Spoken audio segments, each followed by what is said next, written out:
Hei. Apa? Stesen apa kosong ni? Kau tengok gelap aja. Ya, tak iyalah. Apa nak jadi ni, Apa Mak? nak jadi apa? Kita tambang balik memang tak ada ni. Mit. Kau tengok orang tu, Mit. Panggil dia, Mit. Panggillah dia. Oi! Oi! Apa pasal kosong ni? Tak ada show ke? Kau buta ke?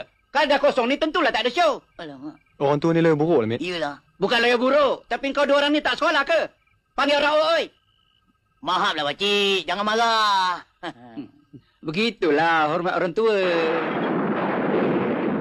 Mit, hari nak hujan ni. Balik duit bukan ada. Macam mana ni?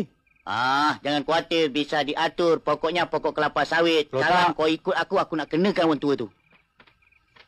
Dah hujan ni. Terima kasih, Pakcik. Terima kasih, Pakcik. Kenapa anak ni datang cepat sangat? Show ni bulan depan.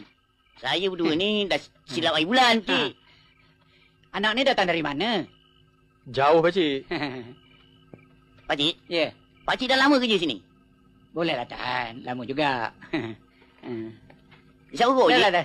Kalau isap rokok, hilang mengantuk. Coba dah. Hai. Ada mana, Cik?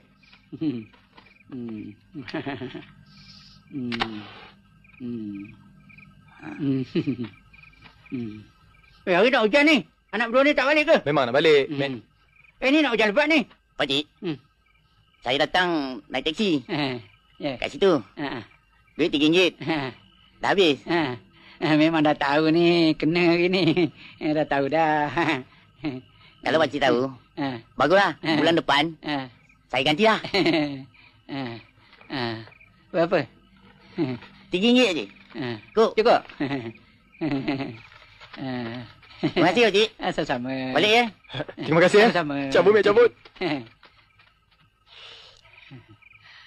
Menyesal aku isap rokok ni. Habis juga RM3 duit aku.